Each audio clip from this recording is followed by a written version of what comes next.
दोस्तों, इस गौ माता के बच्चे को हम अपने घर लेकर आए हैं शाम को करीब 7 बजे, क्योंकि यह परेशान हो रहा था, इधर उधर जा रहा था और गौ माता इसके पीछे आ रही थी। ये बहुत ही प्यारा बच्चा है और चूँकि हमारे घर में गौवंश और भी हैं, मुझसे देखा नहीं गया, ये इस पीड़ा को देखा नहीं गया और मैं जो है गोद में उठाकर इसको लेकर आया हूँ। और अभी यह देख सकते हैं आप, सोच रहा होगा मैं कहाँ आ गया, किसके घर में आ गया, क्योंकि 2 दिन से तो मैं बाहर ही था। और बहुत प्यारा सा बच्चा है, पूरे घर में इसने घूम लिया है। और अभी हम लोगों ने इसका नाम जो है माया रख दिया है, चूँकि ये बछिया है। लेकिन जो हमारे यहाँ पहले जनी थी जो गाय, उसकी बछिया भी बिल्कुल ऐसी ही वाइट है, आपने पहले वीडियो में देखा होगा। और ये फिर इसको सौभाग्य कह लें कि हम जो है फिर से जो है एक ऐसे गौवंश को देख रहे हैं जो कि बहुत ही सुंदर, नन्ही मुन्नी और बिल्कुल भी शोर नहीं करती, ना अभी चालाकी सीखी है ना अभी दौड़ना सीखी है। शायद यह सोच रही होगी कि हम कहाँ आ गए हैं, क्योंकि दोस्तों इसका जन्म हुआ है तो यह जो है हमारे मोहल्ले में ही बाहर टीन सेट के नीचे इसका जन्म हुआ रात को। और जिनकी टीन सेट घर के सामने हुआ, उन्होंने दिन में जो उनसे बन सका वो इसकी माँ के लिए पानी, खाने के लिए दलिया रखा था, लेकिन दूध नहीं पी ला रही थी तो पूरा दिन ऐसे ही निकल गया। जब मुझे जानकारी लगी तो मैंने वीडियो बनाकर फ़ोटो खींचकर जो है शेयर करी और अपने परिचित लोगों में जहाँ जहाँ जिनकी हो सकती थी शहर में संदेश दिया, पूछा, लेकिन अभी तक कोई व्यक्ति नहीं आया कि ये हमारी गाय है। और दिन भर उसी खोजबीन में निकलने के बाद शाम को 7 बजे जब मैं उसी जगह गया जहाँ इसका जन्म हुआ था, तो ये वहाँ से जा चुकी थी।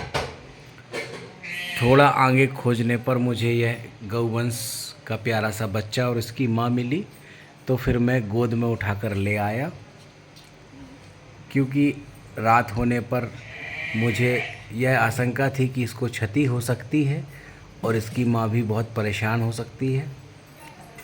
घर में रहेगी तो सुरक्षित रहेगी। हमारे यहाँ चूँकि और गौवंश हैं, छोटे नन्हे मुन्ने बच्चे हैं, इसी के साथ जो है मैं घर लेकर आया और घर में सभी प्रसन्न हैं। इसको सब जो है प्यार दुलार कर चुके हैं और ये अब घूम रही है आराम से। लेकिन यह बहुत ही बड़ा दुर्भाग्य है कि गौ माता की रात में हमारे आस पड़ोस यदि कहीं जन जाती है तो जिनके पास व्यवस्था नहीं है वह तो समझ में आता है, लेकिन जिनके पास गार्डन है, बड़े बड़े घर बने हुए हैं और घरों में गार्डन है और गार्डन गाड़ी खड़ी करने के लिए जगह है, पार्क करने के, मोटरसाइकिल खड़ी करने के लिए जगह है, 4 व्हीलर के लिए जगह है और 4 व्हीलर के लिए उन्होंने टीन सेट भी बना के रखा है गार्डन में, झूले डालने के लिए जगह है। पर यदि गौवंश का एक बच्चा यदि जन्म दे दे और गौवंश बाहर रोड पर है तो उसको अंदर रात भर रखने के लिए किसी के पास जो है इतना बड़ा दिल नहीं है। मुझे आज यह देखकर बहुत ही दुख लगा कि किसी का यह दिल नहीं पिघला कि हम रात में इस गौवंश को ऐसे ही छोड़ देंगे तो हो सकता है कि आवारा कुत्ते, जानवर इसको क्षति पहुंचा दें। और आखिर यह रात में जाएगी कहाँ? यह बहुत बड़ा प्रश्न चिन्ह है दोस्तों। आपके अंदर क्या थोड़ी सी भी भावना नहीं है, थोड़ी सी क्या दया नहीं है? और वो भी उसके लिए जिनको हम अपने देव संस्कृति में माँ का दर्जा दिया है, जिसको हम माँ मानते हैं, जिनके चरणों से मानते हैं कि हमारे घर में जो है लक्ष्मी जी का वास होगा, और जिनके गौमूत्र से हम शुद्धताई मानते हैं, और उसके बाद भी गोबर से, इनके गोबर से हम बड़े बड़े जो त्यौहार होते हैं हमारे संस्कृति के, दिवाली हो गई, होली हो गई और अन्य त्यौहार जिनकी गोबर को हम लीप कर यह मानते हैं कि अब हमारा घर पवित्र हो गया और लक्ष्मी जी का वास हमारे घर में होगा। और उस गौवंश को सिर्फ रात में शरण देने के लिए किसी के पास जगह नहीं थी। सबसे बड़ा अफसोस मुझे इस बात का है कि आपके घर में यदि पर्याप्त जगह है तो सिर्फ रात का आसरा देने के लिए, ताकि इसको क्षति ना हो। किसी के पास दोस्तों जगह नहीं, जबकि सबके बड़े बड़े घर बने हुए हैं और सिर्फ इस छोटी सी बच्ची को शरण देने के लिए जगह नहीं। क्यों? क्योंकि दिल में जगह नहीं है, अंदर का प्यार ख़त्म हो चुका है, किसी से कोई लेना देना नहीं। उसी क्रम में मैं जब वहाँ पर था तो मैंने इस प्यारे से बच्चे को गोद में उठाया और मस्ती के साथ अपने घर ले आया और इसकी माँ को चारा खिलाया। चारा खिलाने के बाद इसकी माँ बाहर ही रही और शायद वो कहीं न कहीं संतोष है कि मेरा बच्चा अब सुरक्षित है, तो वो थोड़ा घूमने चली गई है। और जब वो आएगी तो हम उसको फिर चारा दरिया सब कुछ देंगे जैसा कि दिया जाता है, और कोशिश करेंगे कि ये, हमको अभी तो पता नहीं है कि इसने दूध पिया है माँ का कि नहीं। अब हम अगली कोशिश करेंगे कि ये जो है अपनी माँ का दूध पी सके और यह स्वस्थ रहे, सुरक्षित रहे, प्रसन्न रहे।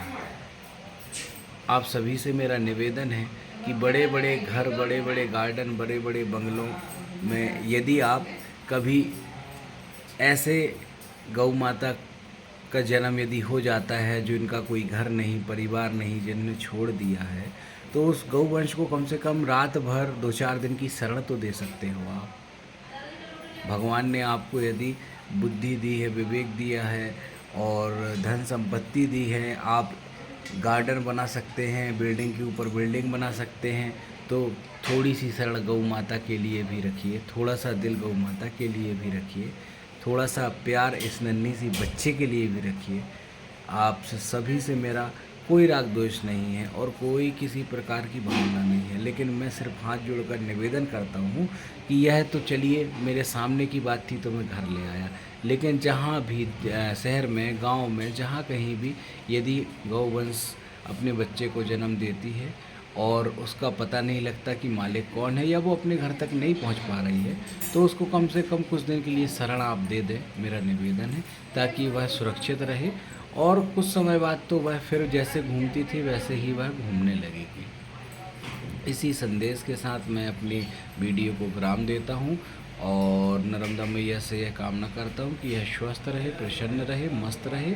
जय गौ माता, सीताराम, नर्मदे हर। और यह बैठ चुकी है अब, तो हम जो है अगली वीडियो अब कल आपको अपलोड करेंगे।